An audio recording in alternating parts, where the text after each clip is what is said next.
The US President Donald Trump has announced a new trade agreement with Indonesia. The move is part of a broader strategy to secure improved terms with key trading partners and address the United States' ongoing trade deficit.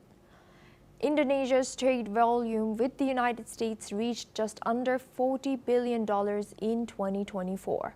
Although not among the top 15 U.S. trade partners, the bilateral trade relationship has shown steady growth.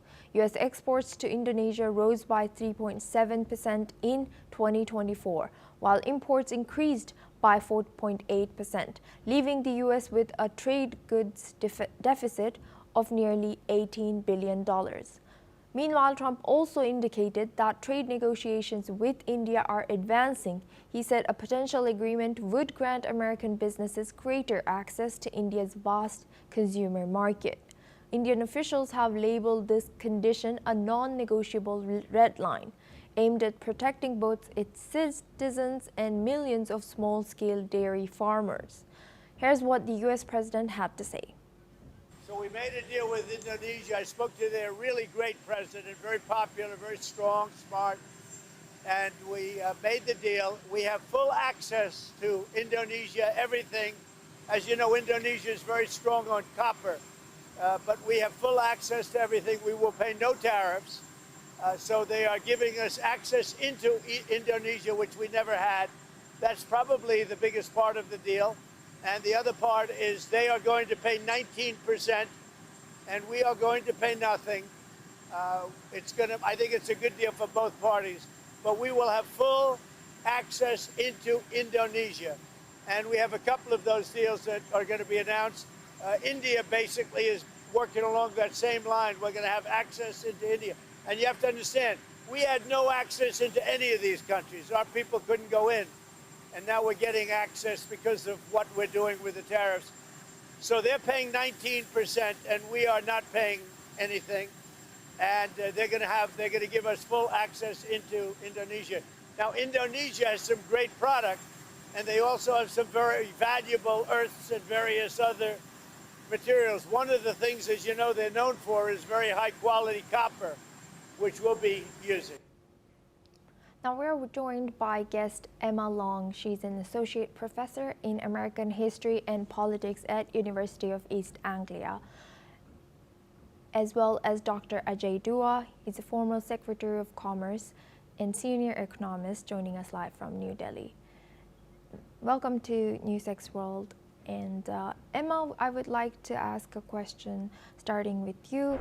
With $15 billion in U.S. energy and 50 Boeing jets included in this agreement, is this deal more about trade, or does it reflect deeper geopolitical alignment between Washington and Jakarta?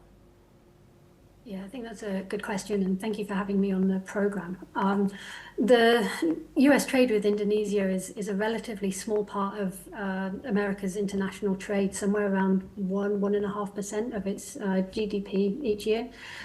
So while that's not an insignificant amount, I think what we're seeing here is very much a President Trump playing up to the domestic issues that saw him get elected and the constituencies that he's trying to win over in the United States. So you heard him talk there about agricultural products. Sort of the farming community here in the United States has been strongly supportive of Trump, actually right since 2016, but have been putting pressure particularly for changes and things that would help the agricultural economy. So I think we see that there. Boeing, as I think we're all aware, has had a number of difficult years because of problems with its planes, among other things.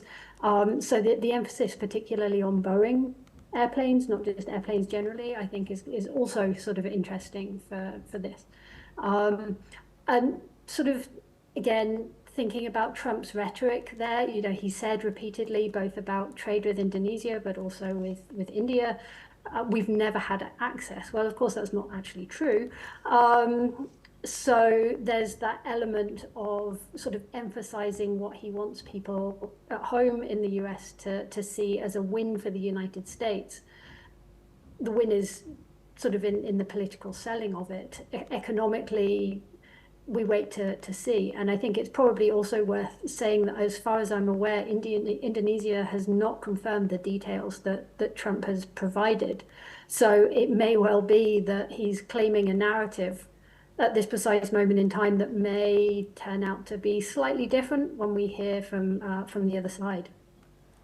Yes, and Emma, how might this deal impact President Trump's political narrative on trade heading into the election season? Is this a calculated move, according to you? I mean, I don't think Trump does anything, despite the criticisms of him. I think he does things with a particular aim in mind. And I mean, the midterm elections are just over a year away, so there aren't immediate sort of electoral concerns, but we do know that Trump likes that sense of support that he gets. He likes the feeling that he's winning for the United States, for his constituency, for the people who voted for him. And you could hear it in the things that he said there and the way that he presented this deal, and also potentially a future deal with India. It fits with rhetoric that he has used around trade deals with the UK, for example, as well as other nations, as this kind of, he's leading the way. He is, he's negotiating these deals. He's sort of backing these countries down, by threatening these much higher tariffs and then sort of reducing them later on, which sort of is giving that sense that, well, we threatened this, but actually we got something out of it, and now it's much better than it was. So I think Trump always has one eye on getting his base, or keeping his base happy. Thank you very much, Emma Long, for sharing that insight. Now we move on with our other guest, Dr. Ajay Dua. Dr. Ajay, thank you for joining us today. From an economic standpoint, how significant is this new trade deal with Indonesia in addressing this U.S. trade deficit? Good morning for having me on the show. I'm one with what the previous panelist, Professor Long, said about President Trump's motives and the way he's going about one-sidedly announcing trade pacts without really things being confirmed by the other party. And what bothers me is that even if two presidents agree on a certain thing on a phone call, a lot more work needs to be done to fill up, to flesh it out. Agreements do not come about by merely agreeing on the basis of an understanding. Months, weeks and months of work has to be done to list out the items on which there will be duty, on which there will be no duty, and what kind of existing constraints have to be removed. How do we classify items which have multi-use? A screw, a simple screw fastener, can have a defense use, a civilian use, a use in agriculture, a use in industry. Each one of them, unless you have an agreement, you do not know once the item comes, how would it be dealt with at the customs of the two countries. Having said that, that's more of a procedural issue. I think if there is an agreement and the United States has been able to persuade the president of Indonesia that he should open up his market and allow full access to American products, it's something which the president of Indonesia will need to sell to his own electorate. After all, the major vocation in Indonesia is still primary. Agriculture, fisheries may not be so strong in dairy, and it is just going up the value chain in processing and manufacturing. Certainly, it's now also in primary products and minerals, which President Trump referred to more than once, copper and nickel. It is pretty strong. However, I think there is probably a little more to it, understandings, and it may be geopolitical, what you raised right in the beginning and when you asked Professor Long about it. That, yes, if there is a political deal and Indonesia wishes to, a strategic deal where it wishes to, or it being a short support by the United States in its security and other Indo-Pacific developments of the kind which are taking place, and with most countries of that region worried about an expansionist policy of China. So if that be so, then there is a price to pay.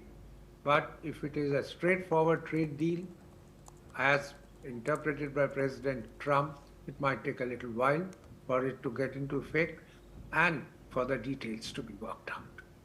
And Dr. J, regarding the potential US-India trade agreement, how do conflicting priorities like US market access versus India's protection of small-scale farmers complicate negotiations? Yes, it would certainly, and that's been for us a red line: agriculture and dairy. After all, virtually half the population of the country, and we are a hugely populous country, as we know, about 1.45 billion people, if they depend upon agriculture and these primary professions, no government of the land can ever survive if politically and socially, if it does not protect them, look after their interests. And we've taken that position right through in even our negotiations in the different rounds of WTO.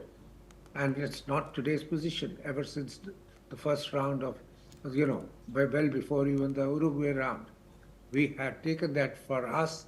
That's primary. We are not going to be opening up easily. But if selectively we need more apples, we need more American walnuts, American almonds, yes, we are willing to consider those. We need more of avocados coming from them, etc. What is not going to be hurting the Indian farmer, the horticulture in India is growing rapidly, but may not be in every fruit and every product. So those kind of things we are willing to look at, but if it's not purely going to be open up, like Indonesia seems to have said, we'll buy all agricultural products as per President Trump. We'll allow American dairy products to go there. Indonesia it may not have a strong base in dairy, but in India, we are the world's biggest producer of milk. We have not commercialized our dairy sector or the agriculture processing or agriculture growing. So we will continue to be concerned about these two sectors, and I think the United States will have to kind of bear with that. And yes, greater market access than before. So we had imposed certain duties on our processed goods, and manufacturers, because we also want to develop our manufacturing sector. We have that Make in India policy, or it's a different variation of what we've been following, import substitution policies or others for a very long time. But there certain concessions are needed to infuse to get to attract the Americans, because with them, if we exclude the services, we do have a merchandise surplus in our favor. But the kind of things we are negotiating with the United States on the defense side, on high technology, one or two deals there actually take care of the deficit, which is so much is being made of by the President of the United States. Having said that, to bring in competitiveness in the world trade, competitiveness in Indian economy, I think some amount of concession and lowering of import duties, tariffs by India would probably be agreed to, and rightly so, because over time it is free trade which builds the economies, builds the GDP, not protective measures. Thank you very much, Dr. Ajay Dua, for sharing that insight, and our other guest, Professor Emma Long, for joining us today. Please